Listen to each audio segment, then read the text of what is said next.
This is a review of the Gibson Les Paul Silverburst 2012. It's quick and dirty, this review. I'm letting this go soon, and the point of this video is that I got this used. I knew the person that I got it from. I've traded with him before, and I want to give you my thoughts on whether or not this is worth getting used. Whether it be through Reverb, Sweetwater Used Gear, or Facebook Marketplace, which is where I got it. So it has two really interesting pickups. They can sound really loud if you want them to. It has two push-pull coils right here, or push-pull knobs. So you get that single coil action. Now here's the problem with getting used gear, and this is my own mistake. It's a loose knob, which sucks. I should have expected that. You should always expect some faults when you go out and buy used gear. That's why you should inspect them really quickly, or really thoroughly. But it's an easy enough fix, and I'm not kicking myself in the ass too much. I think that it's still absolute machine. The damage, which you should always expect with a used guitar, is some sort of play, is, can't even really see it. On the corner right there, you can see some, yeah, right there.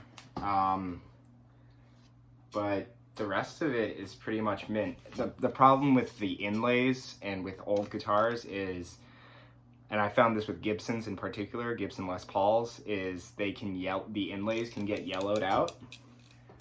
And here on the headboard too, this Gibson logo is also yellowed, which sucks. Wish it wasn't the case. This is a really, really nice guitar. It's an expensive guitar, and it shouldn't have those yellow marks. However, it adds to the personality of the thing, and I think I like it actually better than just pure white, considering the dark mood that this goes for. It's a really, really awesome guitar. The pickups are Gibson 490R and 498T humbuckers, in case anyone was wondering. Three-way switch, and all your standard knobs on Gibsons. It sounds really good. I've been jamming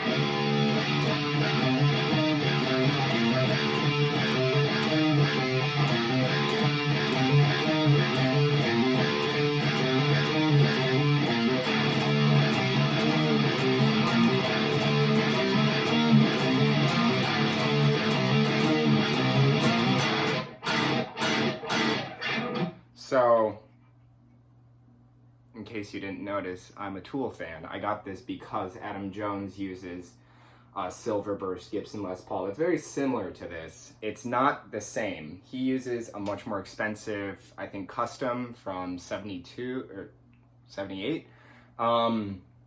It's got like the bindings and all the fancy Gibson punch. I think this is still pretty punchy, but you're gonna have to get something more expensive or of a different caliber to get that like high-end punch. Like as you can see there,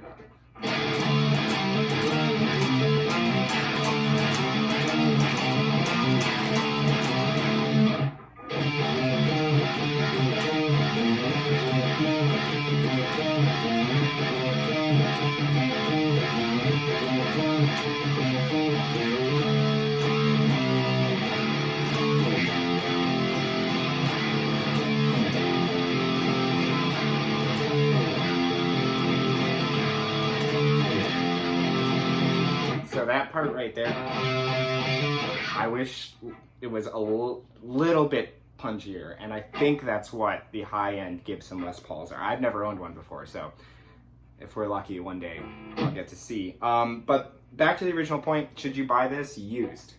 And that's my perspective on most of the guitars that I'm going to review. Should you buy them used?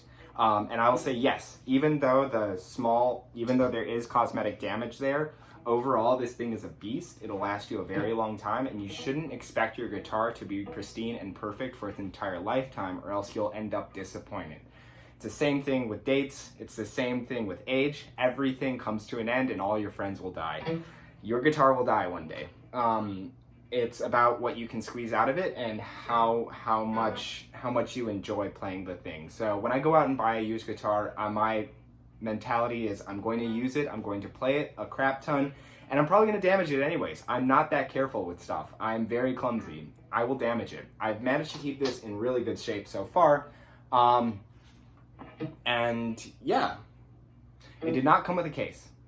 That's something that you should look out for when buying used guitars as well. Does it come with a case? How good is the whole package that you're getting with it? Whether it be pedals, cases, or amps, you should look for those things. They add to the overall aesthetic value, and they add to resale value as well. I'm able to sell this at $900. That's what I bought it for. I can sell this at $900 as is. I can try and squeeze $1,000 or $950 if I really wanted to, because these are rare. That's another thing that you should take into consideration. How easy is it to find the thing that you're looking for? If it's just another Squire, those are kind of dime a dozen. You can find those wherever. A Silverburst 2012 Gibson Les Paul, especially when there are so many Tool fans right now, which didn't exist back when I first listened to Tool. There are a bunch of Tool fans right now, so the ability to sell something like this to one of them, myself included, I saw it and I immediately jumped on it. I didn't really look at the guitar carefully because I just wanted it so badly. I mean, look at it. One more thing is the Grover tuners on it. I didn't mention that earlier. It can't really see the serial number or anything there. So yeah, that's my review of the Gibson 2012 Les Paul Silverburst. If you have any questions, leave them in the comments or any future considerations. I'm just getting started with this YouTube thing. I love guitars a lot and I like to review them. I have a couple others back there, plus a couple in the shop that I also want to review and let you guys know. And the point is that I can't really get something like this brand new. I want to help you guys buy used guitars because I think that there's a lot of value in used guitars. And all my guitars are used right now. But that's for another day. All right, thanks, bye.